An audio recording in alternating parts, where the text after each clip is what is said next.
You are listening to Radio Maria Canada. We now present the Health Hub, hosted by Cathy Biase.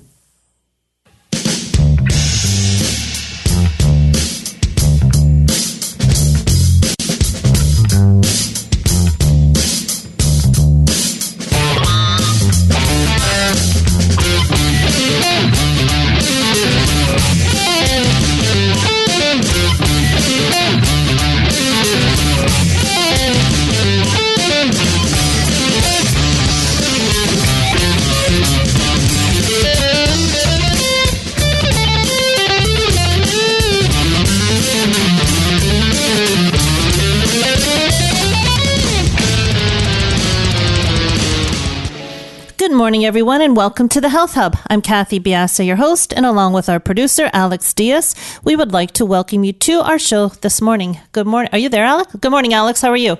Yes, I'm here. Kind of scared me for a second there. No, I had to adjust something on the mixer. Otherwise, you would have been interrupted, and that wouldn't have been good. There you go. This opening is reliant on you being involved in it. You know, I need to be prepared if you're not around. I'm looking for a two-way conversation here. Well, we can work on that for sure.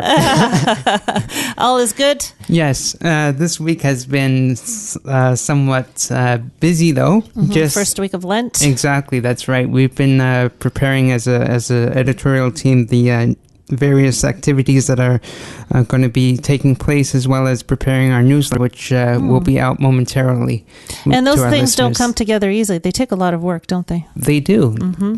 They do. There's a lot of thoughts that have to go in together. And again, when you're working as a team, everybody has so many great ideas, and then we have to sort of decide how we're going to implement those, right? Yeah, integrate them and then get them out. That's the whole technical side of it. You've got all the content, and then it's the technical part too. Believe me, I know what you're talking about. I'm dealing with it right now, and the learning curve is extremely steep for me. I'm not sure about you, but for me it is. Today's show is live. Our number is 416-245-1534. Please do follow us on our social sites. We are on Instagram, Twitter, and Facebook, and we are at the Health Hub RMC. And please do feel free to email us at thh@radiomaria.ca. Also, as you know, all of our shows are flipped over into podcast format. We are the Health Hub. We are on iTunes, SoundCloud, Spotify, all your favorite podcast platforms. And you can also find our podcasts on the Radio Maria Canada website, which is radiomaria.ca, and on my website, which is cathybiase.com. This weekend is Spring Forward. The time gets changed. We move our clocks forward. So that means we lose an hour. Okay. That's okay. We gain daylight. Well, that's true. That's very something to look forward to. Yeah. Spring forward, fall backward. That's right. That's my mantra. And that's how I remember things. I really do have to have little ditties and little, months. I remember the months. If they're 31 days, this kind of messed me up because February was 29 days, but I do it on my knuckles, to try and figure out how many. Right, exactly. Yeah, I don't leave anything to memory. I have little ways to try and figure things out. So yeah, spring forward. So that's happening this weekend, which is nice. The weather has been good. So looking forward to getting some extra. It just makes your mood a little bit better. It does. It really does. Now it's after 6 o'clock before the sun starts to go down. Even that's, the day just seems so compacted when it's 5 o'clock and the sun's going down. I know. It's like the day's gone and you haven't even left the office. Yeah, exactly. Most times. Exactly. Now, back to the podcast. Our podcast from last week, right, with Lydia Denworth. Yes. We love Lydia here. Is up. Yes, that's right. Yes. So we were talking to her about friendship and her new book entitled Friendship.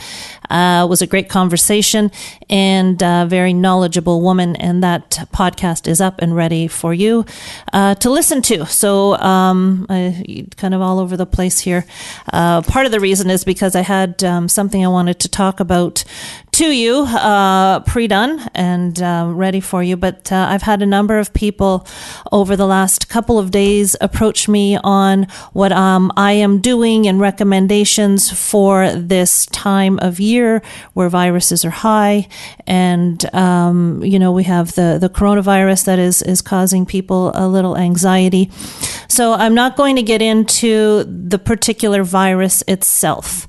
For information on that, you look to your country's health sites, the ministry here in Ontario, the federal sites, wherever you are living, there will be information on you about CDC and the World Health Organization's recommendations. So I leave that up to you. What I'm going to offer to you now is what I am doing and the regime that my family is currently on. And this is an immune strengthening protocol. This is, not a specific virus protocol. This time of year, we are always facing viruses, the flu. This is the time of year that they come. And so what I will offer up to you is what we do and why I have my family doing this at this time of year. So again, this is not a coronavirus protocol. This is an immune strengthening protocol. And I will give to you what we do, but what's the word I'm looking for? But before I give you the supplements and so forth that I am using, I do have to let you know that before you take any supplements, if you are on medication, you need to make sure that these supplements will not interfere with your medication. Generally speaking, they are recognized as safe, but I do need to give you that warning that if you do decide to go on any supplementation, and if you are predisposed to a disease, or if you are on medication, please make sure that your supplements that you want to take don't have any effect on the medication. So that's the preamble I have to give you before I do this. So when we're talking about fighting infection, fighting viruses and so forth, what we are talking about is strengthening our immune system. So and reducing inflammation. Those are the two key areas that I focus on. So when we're talking about immune, I think the listeners that have been with us for a while know that we're talking a lot about gut health. And actually this is going to tie in quite nicely to our show today. So strengthening gut health. Food-wise, you want solid prebiotic foods and probiotic foods. So prebiotic foods, we're talking about fiber. Fiber feeds your microbiome, and your microbiome is the seed of your immune system in your gut. So fiber. 30 to 40 grams of fiber is a recommended amount per day. So increase your fiber. That means increasing fruits and vegetables. The byproduct will be phytonutrients and so forth that are also very important for gut health. Probiotic foods. So we're talking about fermented foods. So beet kvass. I'm not sure why that one came up first because I hate beets. Maybe that's why. Anyway, so beet kvass, sauerkraut, kimchi. You can ferment anything yourself for the most part. You can ferment nuts. You can ferment beans. There are fermented pickles out there. Apple cider vinegar, yogurts. Those are all very important for strengthening your gut. Also very important is proper sleep. During the night, our body wants to repair, and this is, want to make sure that we have enough energy to do the repairs, to do the fighting, and that requires adequate sleep. So make sure you're getting that. Tips for adequate sleep, going back to sleeping in a cool room, shutting off your lights so that you're in total darkness, shutting devices, off, and devices. Get them out of your room. This is the time that we need to strengthen our system. And these little things, like Alex said, the devices, they can be distracting to sleep. Last night I woke up in the middle of the night to it sounded like they were building a house behind us. I don't know what they were doing in the parking lot, but plowing or whatever. And so that kind of interrupted. And impact of sleep is very, very important. So I've done sleep, I've done food. Now let's get to the supplements. So the supplement regime that I am on and that my family is on starts with vitamin D. Vitamin D is very important for the immune system. This is something that we're on more highly in the wintertime because of the lack of sunshine. Right, and we're always covered up. Exactly. And so, Alex, I'm so glad that you're learning these things. This is great. I know. And you think I just twiddle my thumbs? No, I'm just kidding. No. In no way, listeners, does Cathy feel that way about me. No, but it's nice to see because sometimes we won't get into. I won't uncover any of those things. That's good. Sometimes I just look like I'm not paying attention, but everything goes in. Everything, yeah. He's like a sponge. He's like a sponge. In fact, you could do no, I won't do that. No, it's okay. So vitamin D. You're the host of this program. I'm going to actually turn my mic off. Yeah, now, that's Cathy. okay. Please go ahead. Vitamin D is very, very important for the immune system. A solid probiotic. We'll be talking about probiotics today. Probiotics for your gut health. Liposomal vitamin C, vitamin C, very important for the immune system for antioxidant value. Liposomal vitamin C is the type that I use. Its delivery system is shown to be much more effective. So liposomal vitamin C. I have everyone take a garlic pill at this time of year. So garlic has got many, the allicin in garlic is very, very important for many areas of health. It's an antibacterial and an antiviral. It's good for inflammation. So this is not something that we take all year round. This is something that we take during this period of time. And the last thing that I take is something called Deep Immune. And this is a combination of different herbs, some mushrooms. It is, I'm going to give a plug to this company. It's made by St. Francis. And it's just an amazing product for strengthening the immune system. So that, coupled with recommendations from the health sites, and things that we're told every day, wash your hands, don't touch your face, are all very, very important to strengthen your immune system and help to really do our best to avoid getting the flu or a virus. So hopefully that answers some questions that I have been asked.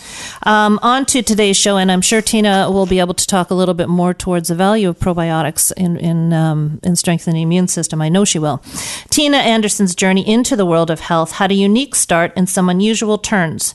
She began her career as a trial lawyer who specialized in settling cases by bringing both sides together, a personal passion of hers. Once her second child arrived, Tina left the high-stress job behind so she could focus on her family. Luckily, she was still able to use her considerable legal skills to point her career in a new direction as the in-house counsel for a family pharmaceutical company. But what Tina saw there made her change her direction again. Frustrated by the many abuses in the pharmaceutical industry, Tina turned toward the field of natural health and found her life's work. She channeled her energy into learning all that she could about disease prevention and good health maintenance. That led her to discover the importance of gut health and how connected and crucial it is for overall health and wellness. To share her discovery with the world, Tina, along with her husband, created a unique supplement that contains the superior probiotic strains of renowned researcher Dr. Simon Cutting. By promoting gut health and probiotics, Tina shares her passion for wellness, helping others live their best physically and helping others to live their best physical and emotional lives. So we'll be talking to Tina about a number of things, but we are going to be talking about what a Spore probiotic is. That might be something new to a lot of you. So she will be talking about Spore probiotics. Do beneficial probiotics need to be refrigerated? That is a question that's I'm asked quite a lot. And how do you choose a good probiotic? So we'll be talking about CFUs, number of strains, and all that. And we will be talking to Tina when we get back from our break. I'm not about to give up because I heard you say there's gonna be brighter days. There's gonna be brighter days. I won't stop, I'll keep my head up. No, I'm not here to stay. There's gonna be brighter days. There's gonna be brighter days. I just might bend, but I won't break. As long as I can see your face. When I won't play along and right keeps going wrong and I can't seem to find my way. I know where I found, so I won't let it drag me down. No, I'll keep dancing anyway. I'm gonna move. I'm gonna move. I'm gonna move. I'm gonna move. I've got to hold it steady, keep my head in the game. Everything is about to change. Everything is about to change. This hurt is getting heavy.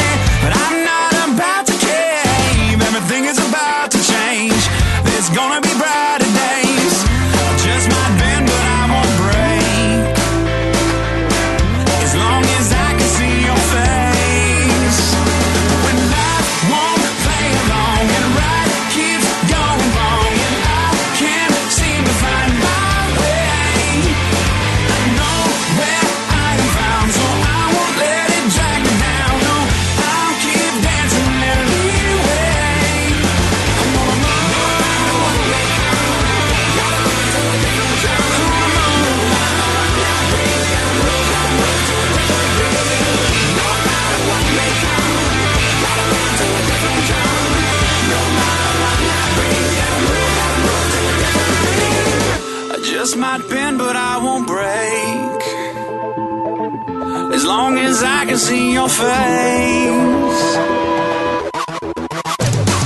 When life won't play along and right keeps going wrong and I can't seem to find my way, I know where I am found, so I won't let it drag me down. No, I'll keep dancing anyway.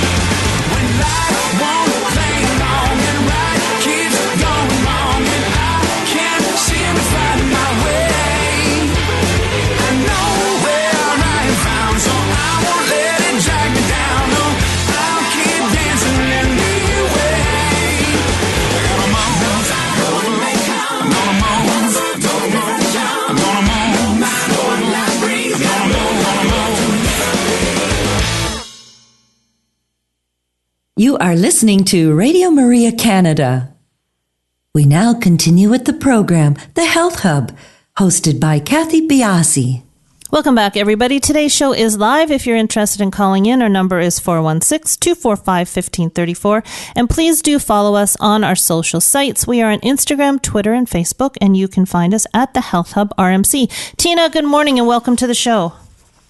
Good morning, Cathy. I'm excited to be here. Yeah, it's going to be a great show, and I'm not sure if you heard at the top of the show, I kind of changed the stuff around at the beginning because of the virus that's going on, and I'm sure we can talk a bit about how much probiotic can help with our immune system. But why don't you start off by, I thought I made a hard left coming from the financial industry into the natural health world. You were a lawyer. What tell us about the pharmaceutical issues that you spoke of and all that stuff.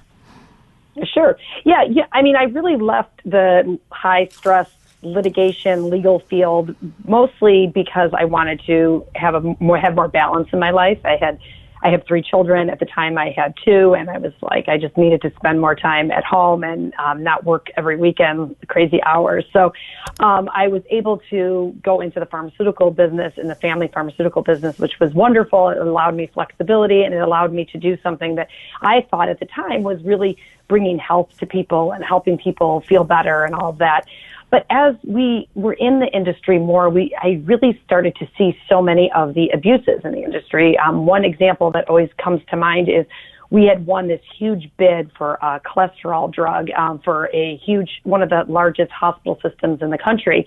And the pharmaceutical rep came in and was like, oh, this is great. Now my job is to go into every doctor and have them lower the number that they prescribe that particular medicine, even though somebody maybe didn't need it at that lower number. And I was like, this is crazy that people, are actually doing this. And then we started thinking about it. We were like, my husband and I were shocked, but then another part of us was thinking, well, maybe we shouldn't be shocked because we see this happening all the time with relatives. We had one relative who she started on one medicine for a stomach issue, then she ended up developing joint pain, and then she had skin rashes. So, but within a couple months, she was on a dozen different medications and still not getting better. And we just said, I read a lot of Wayne Dyer, Norman Vincent Peale. I do a lot of deep thinking, and we just felt we weren't doing our life's work. We really weren't doing what we thought was the right thing to do, and it wasn't in line with how we lived our lives with our own children. So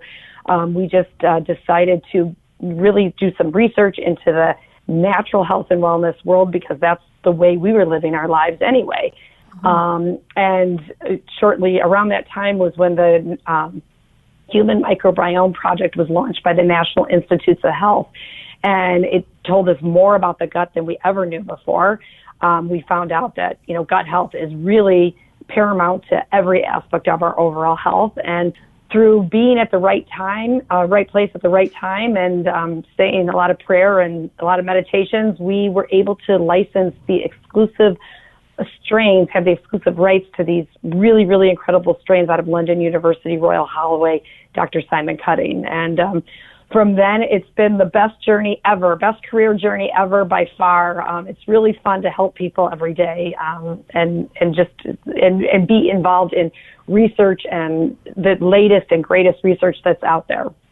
So the strains of probiotics, when you say that are they patented by your company, or are they strains that you've put together specifically? How does that work? We've had people on the show where they cultivate their own strains. Right. So these strains are actually, we have one strain that is the delivery system is patented, but these are actually strains that were found in the environment. These are the same strains that were found that our ancestors used to eat off of the land and get. And the biggest difference or the biggest contribution that Dr. Simon Cutting had was his ability to keep them in spore form, which is the really, really unique and quality form that that are in the Just Thrive probiotics. So, and we could go into the spore form and why they were so unique. Yeah, I want to. I used to take a spore probiotic myself, flip back to another type of probiotic. I think it's important for listeners to understand it really hasn't taken a hold like the other types of probiotics. So maybe explain what a spore probiotic is, and is there a reason that it's not as well known? Yeah. So the interesting thing is spore-based probiotics were they're actually been used longer than the majority of probiotics on the market. So the majority of probiotics out there are made up of lactobacillus and bifidobacter. And those are the strains that we were inoculated with at birth. And all of these formulas have been formulated based on what we used to know. But as I mentioned, the Human Microbiome Project was launched by the National Institutes of Health in 2008. And that told us more about the gut than we ever knew before and what we really need to do to affect change in our gut. And so lactobacillus and bifidobacter strains are sensitive organisms. They have difficulty surviving. For example, you had mentioned the refrigerator. So most need to be refrigerated in order to stay alive. And so the idea is that in order to be a probiotic, it needs to be a live microorganism, live bacteria that actually arrives alive in the intestines. The problem is lactobacillus and bifidobacter strains, which again are the strains that are in the majority of probiotics on the market, they may be alive in the refrigerator, but they don't arrive alive in the intestines. So the important thing to remember is they need to be live microorganisms when they get into the intestines. And that is the biggest difference with spore-based probiotics. Spore-based probiotics are actually dormant when they're in the bottle. They're not live microorganisms.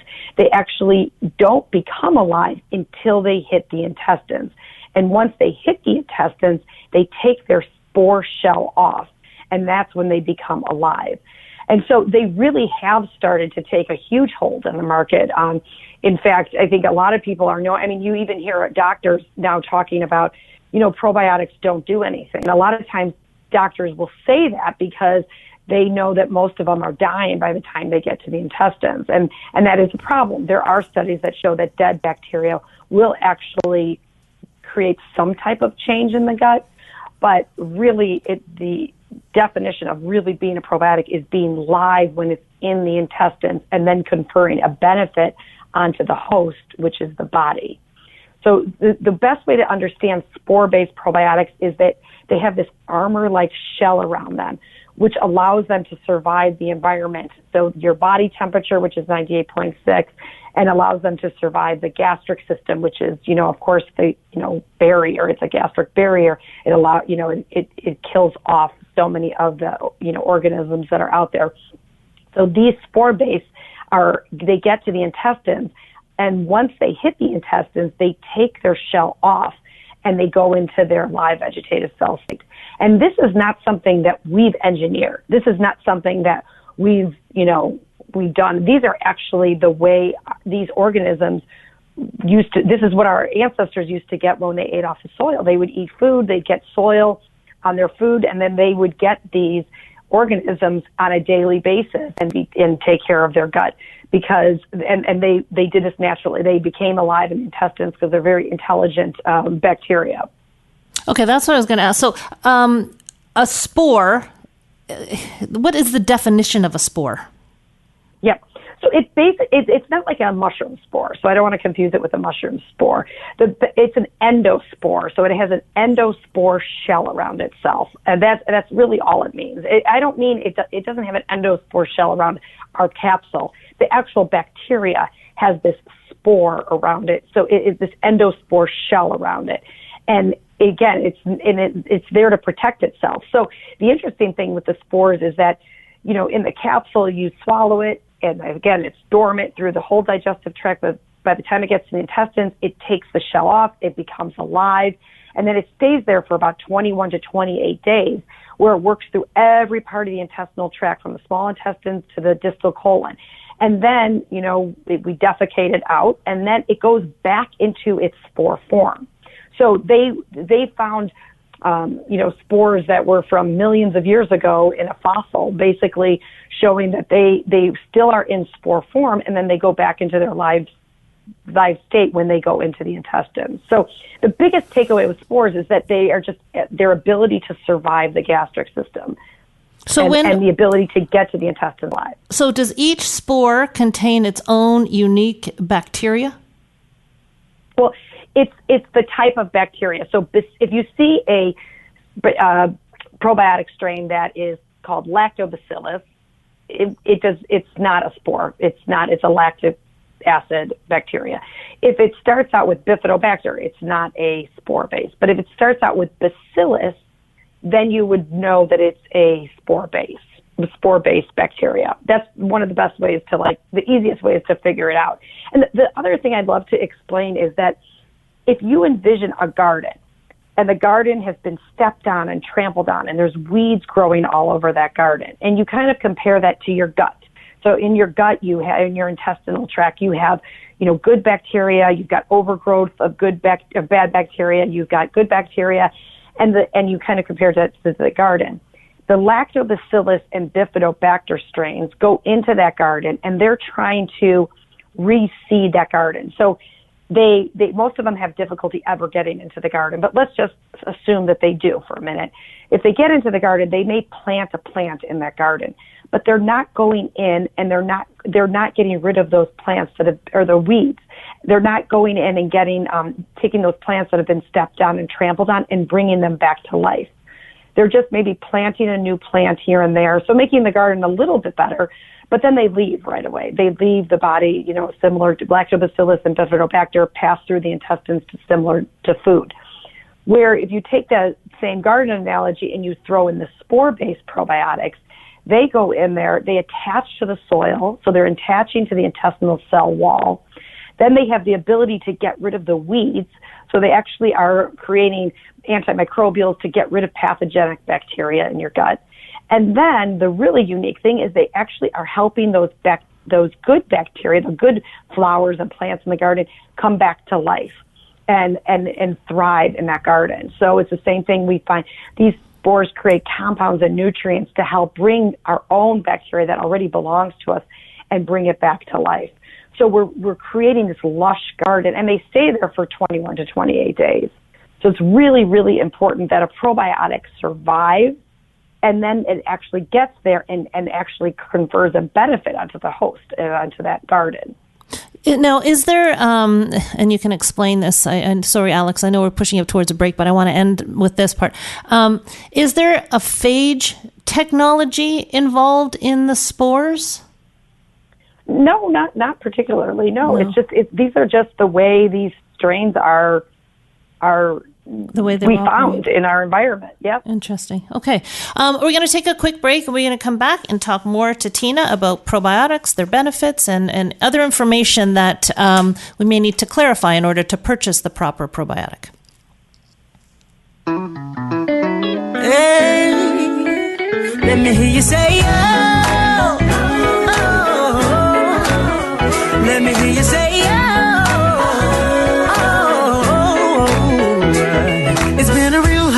couple of months you had enough, but it's been hard for everyone. You're not alone. You've been hurting way too long. Let it go and just move on. Make your way down to the altar, hand it over and leave it there. It's gonna be alright. It's gonna be alright. It's gonna be alright. It's gonna be alright. So everything that you've been worried about, put it on the altar. You need him to work it out. He'll work it out, yeah. All of your burdens, just bring them all down, yeah. You're gonna get an answer to your prayer if you, I know you need it.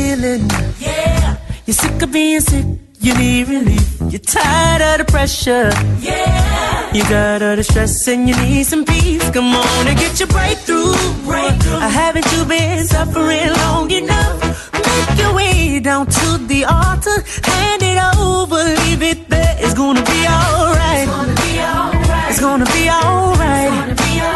It's gonna be alright. It's gonna be alright. It's gonna be alright. So everything that you've been worried about, put it on the altar. You need him to work it out. He'll work it out. Put it on the altar. All of your burdens, just bring them on down. You're gonna get an answer to your prayer if you put it on the altar. Oh, you get an answer.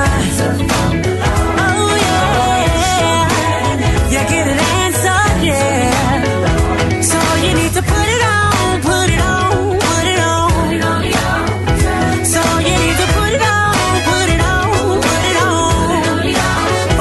Oh, prayer changes. See, I know it does. Oh, prayer changes. So take it to the Lord in prayer. Ask him anything you want, 'cause listen, you've been worrying and crying and worrying, but you're not alone. You're not alone, no. See, you have a friend in Jesus, and he knows all about it. And he's gonna do what he promised you, oh yeah. See, everything that you've been worried about, put it on the altar. You need him to work it out. He'll work it out. Put it on the altar. All of your burdens, just bring them all down there. Put it on the altar. You're gonna get an answer to your prayer if you put it on the altar. It's gonna be alright. It's gonna be alright. It's gonna be alright. It's gonna be alright. It's gonna be alright. It's gonna be alright. It's gonna be alright. It's gonna be alright. So you need to put it on, put it on, put it on. Put it on the altar. So you need to put it on, put it on, put it on. Put it on the altar.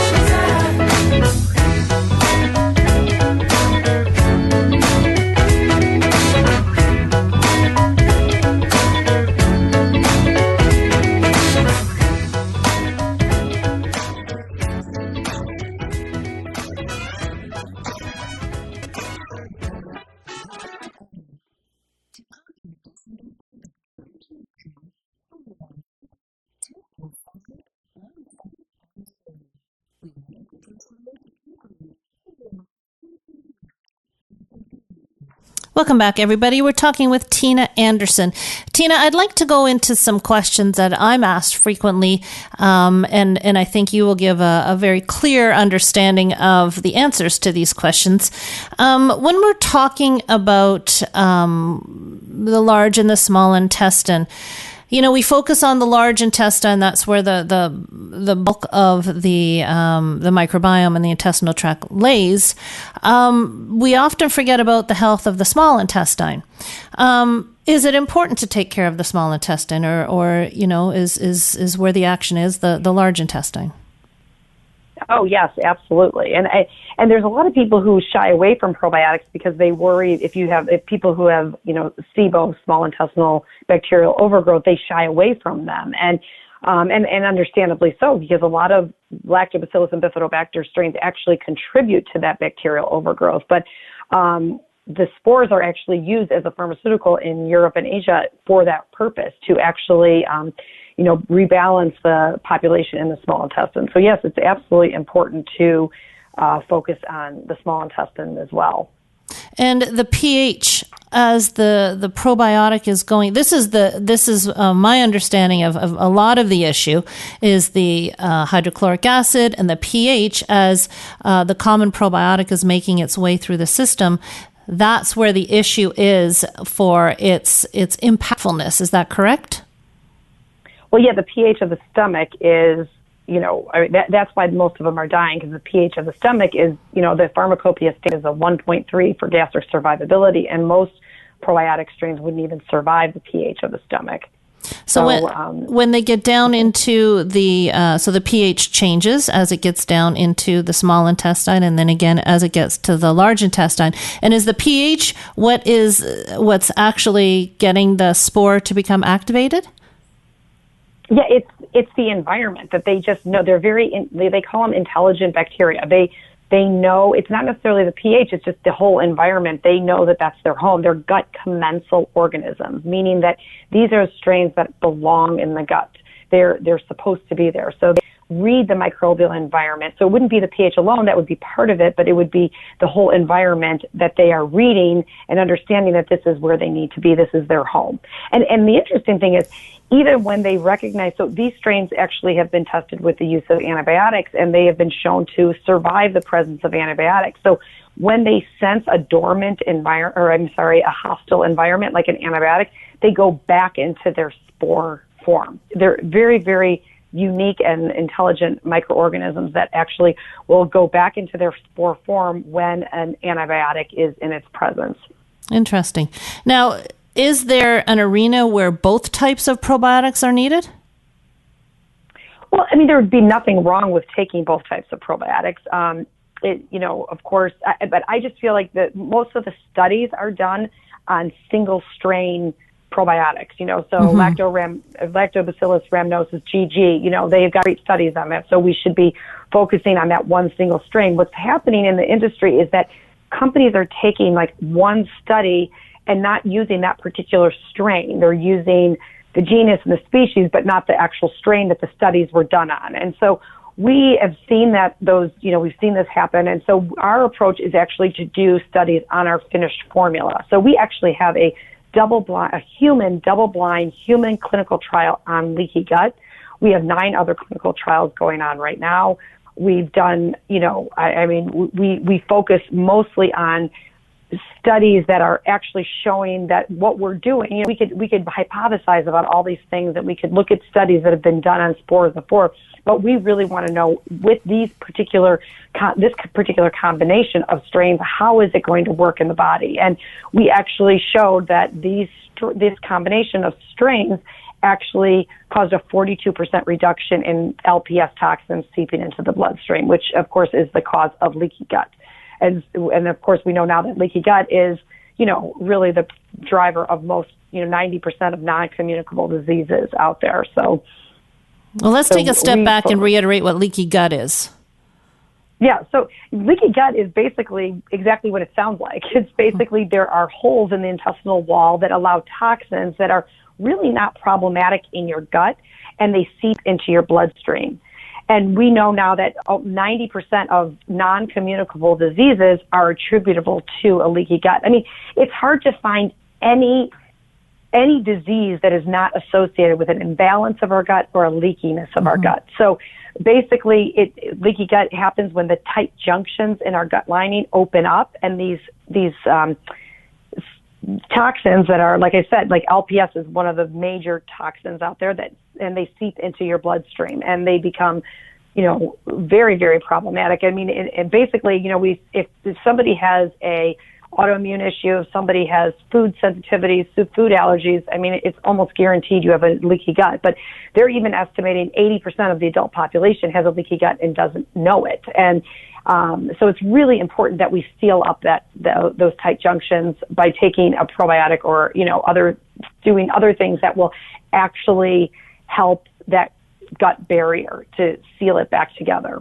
Now, when we're talking about Spore probiotics versus, I'm calling them regular. I don't know what you would call the other type of probiotic. Yeah. Are we talking do Spore probiotics give us the same benefits as the probiotics that we commonly see in the store? So I'm talking about the vitamin production, making certain foods more bioavailable to us, the short-chain fatty acids. Is it the same byproduct that we are getting with the spores? Well, it's way better. That's definitely the whole point, is that this is a way better approach because you're getting live bacteria into your gut. And so the regular probiotics, if you will, they were based on what we used to know. They go in there, they will and we know they're sensitive organisms. We know the lactobacillus and bifidobacter strains are sensitive. We know because like they need to be alive. They need to be refrigerated in order to stay alive. And how in the world would they survive 98.6 of your body temperature? And the answer is they really aren't surviving. And so, like I said, dead bacteria will give you some of those benefits that you mentioned, but imagine what live bacteria does. So live bacteria is actually, really conferring all of these benefits onto the body. So it's increasing short-chain fatty acid production. We have a study on our strain showing that it increased the short-chain fatty acid production by 40%. It actually created a favorable shift in the gut flora by up to 30%, and this was only after 2 weeks. I don't know of any probiotic that is a study showing a favorable shift of 30% over 2 weeks. So we are getting, you get exacerbated benefits because, having a lot of probiotic cells is only important if they're all surviving, and most of them are not. And I mean, companies know this because they try to enterocoat them and they try to do different things to try to get them to survive. But even if they survive the gastric system, they have to meet the bile salts in the small intestine, and they're not going to get to the intestines, or they're not going to get there alive and do all the work they need to do. So to answer your question, they are doing so much more than the regular probiotics out there. Interesting. Now, when you were looking at regular versus a Spore probiotic bottle, are we also seeing on your product CFUs? And can you explain what that is and if in fact they are important for people to know? Sure. So CFUs stand for colony forming units, and it basically tells you how much of the bacteria is being put in the capsule. So this has been a big thing right now.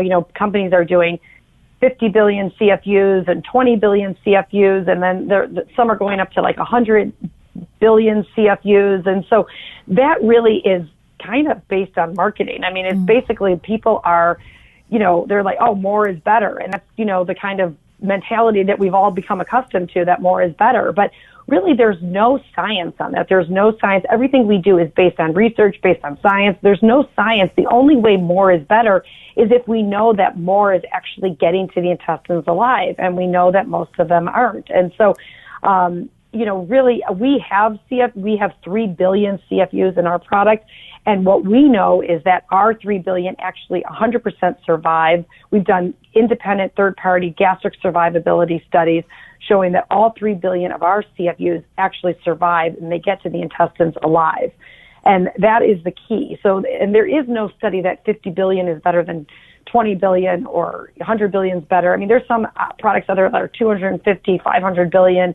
It's gotten a little bit, out of control. And there's really no studies that are telling us that is a better way to get a probiotic, other than maybe more of them will survive, and then you might get some. But, and it's not just survival too. I mean, it's important that they get there alive, but then we have to know what they do. The regular probiotics or lactobacillus, they get there and they pass through, like food passes through. They don't stay there for a while. The spore base actually stay there for 21 to 28 days, where they're working through every single part of the intestinal tract, from the small intestine all the way down to the distal colon. They're kind of cleaning up that garden and making that garden more beautiful. Okay, I want to ask a question here, but I got a couple more before we end the show. So when you're talking with your Spore probiotic, do you need, because of its impact, do you need less of it, or do you titrate it up? How do you compare dosage-wise between someone who's taking the regular one and yours? Yeah. So our dosage is 1 capsule a day, and we do recommend that people sometimes start out slowly, maybe a half a capsule. You could actually open these capsules and mix it with food, and you could do a half a capsule. You could mix it with drink. You could actually bake with these strains. They're so robust that you're able to bake with them, which is great. I used to put in my son's piping hot oatmeal before he could swallow the capsules. Most people take 1 a day with food. We have a study that shows that they actually work better in the presence of food. So we would suggest that you take 1 capsule a day with food, and you could titrate up. You could start out with a half a capsule or 1 capsule every other day, just to make sure that, the die-off, people could experience die-off with probiotics. But don't get scared of that. That just basically means that you're it's working, and it's going to work to change your bacteria, your gut flora composition. So we just one capsule a day with food. And so someone who's going to change over, should we expect any type of gastrointestinal backlash, or will the transition be easy, would you think? What to look for in a normal transition for people who want to try a Spore probiotic? Yeah, I mean, it's obviously so individual, but I would say most people should be fine just going directly to one capsule a day. Okay. Now, we've touched on it a little bit. We talk about biodiversity and so forth and strains, and they're kind of linked. What is your thought on specific strains and then the importance of biodiversity and how they kind of are linked together, or is there a link, in your opinion? Well, I think diversity is really paramount to good gut health. I mean, in order to have a good microbiome, a healthy microbiome, and thus good health, we need a diverse microbiome. It's really, really important to have a diverse microbiome. Now, the interesting thing is there is a myth out there that people think that, in order to have diversity in my gut, I need to take a whole bunch of different strains, switch up my probiotic every couple months so that I can get different types of bacteria. Well, I mean, that's really like taking a penny and throwing it into a pool that's filled with quarters. I mean, it's not really making a difference.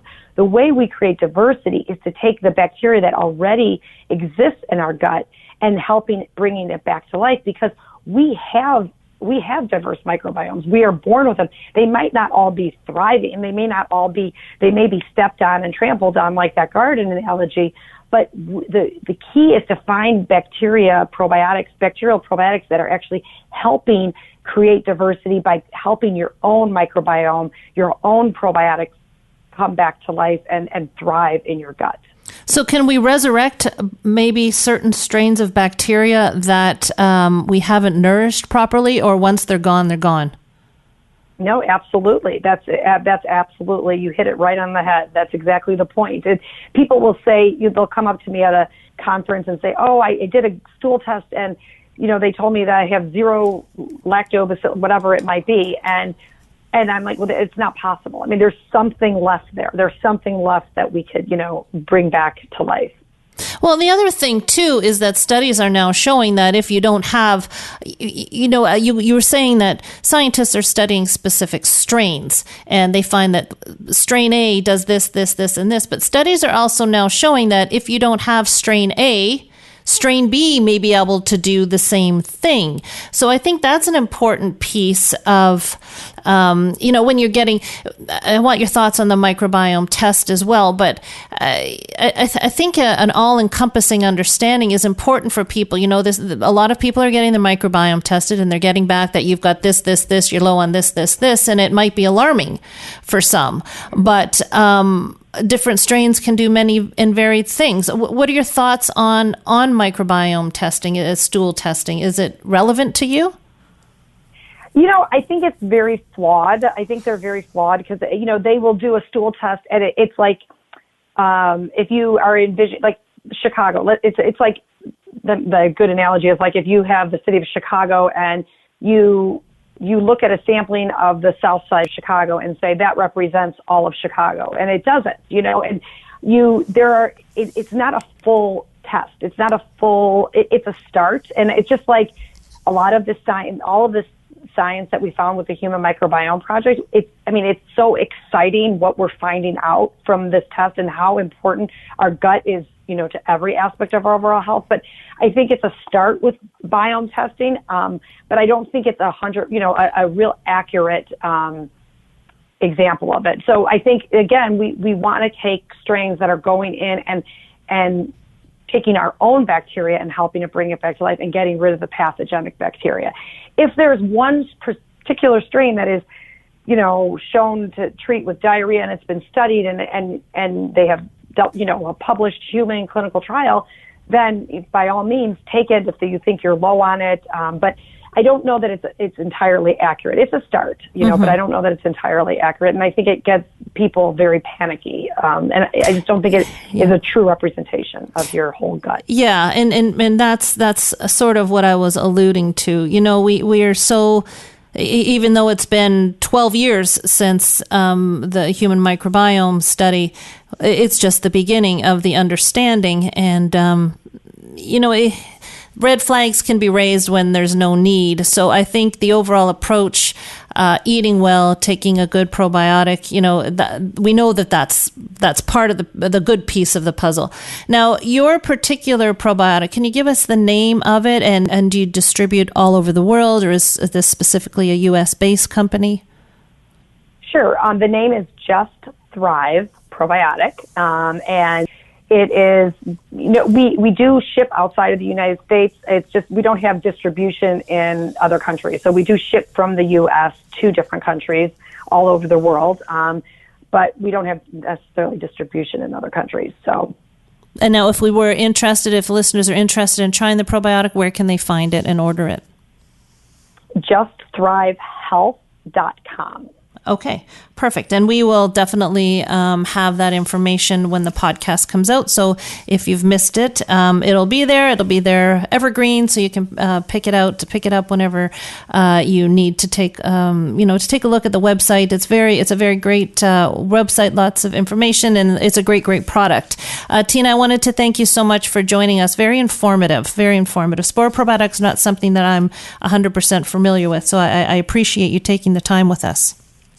Well, thank you, Cathy. I appreciate you inviting me on. It's fun being here. Yeah, it is. It's great to talk about these new products and the benefits of them. So everybody, I hope you enjoyed that show, and we will talk to you next week on The Health Hub.